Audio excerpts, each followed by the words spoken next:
جو ہم یہ شعر پڑھتے ہیں جو ابھی میں عرض کرنے جا رہا ہوں، تیری سادگی پہ لاکھوں، تیری عاجزی پہ لاکھوں، تیری سادگی پہ لاکھوں، تیری عاجزی پہ لاکھوں، ہو سلام عاجزانہ مدنی مدینے والے، کبھی جو کی موٹی روٹی تو کبھی کھجور پانی، تیرا ایسا سادہ کھانا مدنی مدینے والے، ہے چٹائی کا بچھونا کبھی خاک ہی پہ سونا، کبھی ہاتھ کا سرہانا مدنی مدینے والے۔ تو یہ اشعار الحمدللہ عز و جل ہم اگرچہ اپنی زبان سے ادا کرتے ہیں، اور الحمدللہ عز و جل ہمارے آقا صلی اللہ علیہ وسلم کی سادگی کی تو کیا بات ہے، لیکن یہ سادگی والے انداز ہمارے اندر نہیں آ پا رہے۔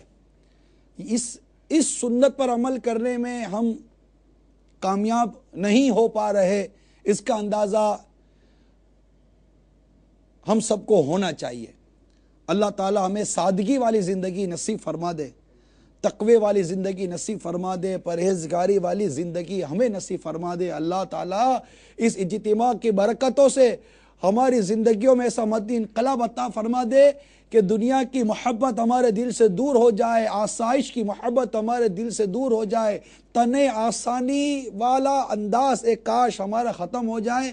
میرا دل پاک ہو سرکار دنیا کی محبت سے، میرا دل سب مل کر دعا کریں، آقا کی بارگاہ میں فریاد کر دیں، سرکار دنیا کی محبت سے مجھے ہو جائے نفرت کاش آقا مال و دولت سے، مجھے ہو جائے نفرت کاش آقا مال و دولت سے، نہ دولت دے نہ ثروت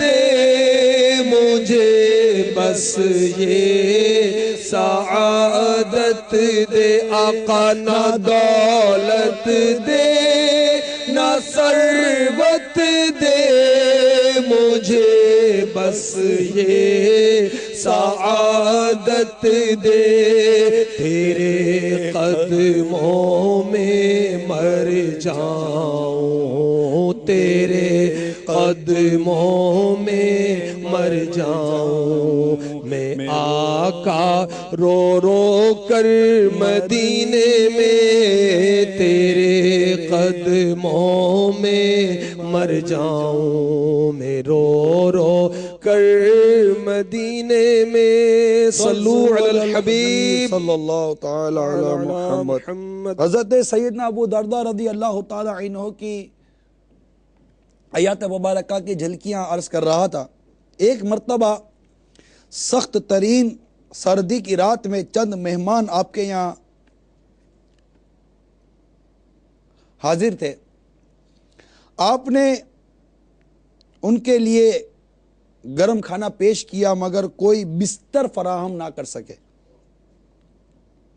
جب سونے کا وقت آیا تو مہمان آپس میں مشورہ کرنے لگے کہ کیا کریں، کہ کوئی وہ سونے کی ترکیب نہیں تھی خاص۔ ایک نے کہا میں جا کر بات کرتا ہوں۔ چنانچہ جب وہ آپ کے پاس پہنچا تو دیکھتا ہی رہ گیا کہ خود حضرت سیدنا ابو دردہ رضی اللہ تعالی عنہ صرف ایک ہلکی سی چادر اوڑھے ہوئے ہیں جو نہ سردی روک سکتی ہے نہ ہی گرمی سے کوئی تحفظ دے سکتی ہے۔ اس نے پوچھا آپ کے پاس ایک لحاف ہے نہ گھریلو ساز و سامان؟ ارشاد فرمایا ہمارا اصل گھر ایک دوسری جگہ واقع ہے، جو سامان ہمیں دستیاب ہوتا ہے ہم فوراً اسے اس گھر کی جانب روانہ کر دیتے ہیں۔ اگر آج اس گھر میں ہمارے پاس کچھ ہوتا تو ضرور آپ کی خدمت میں پیش کر دیتے۔ ہمارے اس گھر کے راستے میں دشوار گزار گھاٹی ہے، اسے عبور کرنے کے لیے ہلکا پھلکا راہی بھاری بھرکم مسافر سے کہیں زیادہ بہتر ہے۔ اگر ان کے اس ارشاد سے مراد پل صراط ہے تو واقعی پل صراط کے حوالے سے روایتوں کے مضامین موجود ہیں کہ پل صراط سے ہلکے پھلکے وزن والا جیسے ہلکا پھلکا شخص بآسانی گزر جائے گا. یعنی جس نے دنیا میں بے رغبتی اختیار کر کے رکھی، اس کا اندازہ ہمارے بیرون ملک سے آئے ہوئے اسلامی بھائیوں کو بہت زیادہ ہوگا.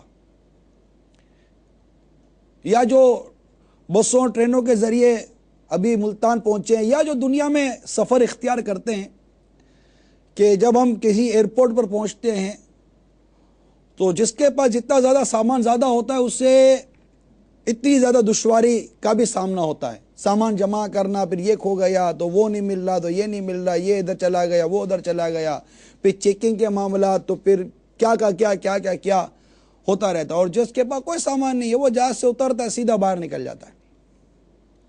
یہ ایک میں نے مثال پیش کی ہے سمجھنے کے لیے، کہ جو بالکل خالی ہاتھ تھا، کچھ تھا ہی نہیں اس کے پاس.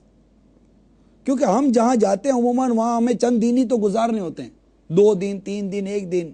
تو جب چند دن گزارنے ہوتے ہیں تو وہ چند دن گزارنے کے لیے سامان نہیں ہوتا، اور جس کو یہ ہوتا کہ میں نے زیادہ دن گزارنے تو وہ زیادہ دن کی اس کی ترکیبیں ہوتی ہے. تو جس کا سامان کم ہوتا ہے وہ کم سامان والا فائدے میں رہتا ہے، اور زیادہ سامان والا بعض اوقات تکلیف میں آ جاتا ہے. تو یہ ان کی مطلب ایک دنیا سے بے رغبتی کا عالم تھا. ایک دن امیر المومنین سیدنا فاروق اعظم رضی اللہ تعالی عنہ نے دمشق کا دورہ فرمایا، اور حضرت سیدنا ابو درداء رضی اللہ تعالی عنہ سے ملاقات کے لیے ان کے گھر تشریف لے گئے. جب گھر پہنچے تو دروازہ کھلا تھا، کوئی چراغ نہیں جس سے روشنی کریں، تکیہ نہیں جس پر آرام کریں، بستر کی جگہ کنکر بچھی ہوئی ہے، اور چادر اتنی باری کہ دمشق کی نہ سردی روک سکے نہ اس کی گرمی سے اس کو کوئی تحفظ دے سکے. حضرت سیدنا فاروق اعظم رضی اللہ تعالی عنہ نے یہ حالت دیکھ کر فرمایا، کیا ہم نے آپ کو بہتر انتظامات نہ دیے تھے؟ یہ سن کر حضرت سیدنا ابو درداء رضی اللہ تعالی عنہ فرمانے لگے، عالی جا، کیا آپ کو وہ روایت یاد نہیں؟ کون سی؟ شاید فرمایا وہ کون سی روایت؟ تو روایت جس کا مضمون یہ ہے کہ تمہارے پاس دنیا کا صرف اتنا مال ہونا چاہیے جتنا مسافر کے پاس زیادہ راہ ہوتا ہے. حضرت سیدنا فاروق اعظم رضی اللہ تعالیٰ عنہ نے فرمایا، ہاں مجھے یاد ہے. اس پر حضرت سیدنا ابو درداء رضی اللہ تعالیٰ عنہ بیان فرمانے لگے، امیر المومنین اس کے بعد ہم نے کیا کیا؟ یہ جو روایت بیان ہوئی پھر فرمایا اس کے بعد ہم نے کیا کیا؟ فاروق اعظم رضی اللہ تعالیٰ عنہ یہ بات سن کر زار و قطار رونے لگے، اور آپ کے ساتھ سیدنا ابو درداء رضی اللہ تعالیٰ عنہ بھی خوب رونے لگے. اور یہ دونوں عظیم صحابی ساری رات روتے رہے، یہاں تک کہ رات گزر گئی اور صبح ہو گئی. یہ انداز تھا ان کی زندگی گزارنے کا. ایک صحابی سے روایت ہے کہ رسول اکرم صلی اللہ تعالی علیہ وسلم نے ارشاد فرمایا، خدا کی قسم میں تم پر فقیری سے خوف نہیں کرتا، لیکن میں تم پر اس سے خوف کرتا ہوں کہ تم پر دنیا پھیلا دی جائے گی، تم پر دنیا پھیلا دی جائے جیسے تم سے پہلے والوں پر پھیلا دی گئی، تو تم اس میں رغبت کر جاؤ جیسے وہ لوگ رغبت کر گئے، اور تمہیں ویسے ہی ہلاک کر دے جیسے انہیں ہلاک کر دیا. میرا دل پاک ہو سرکار دنیا کی محبت سے، آقا میرا دل پاک ہو سرکار دنیا کی محبت سے، میرا دل پاک ہو سرکار دنیا کی محبت سے.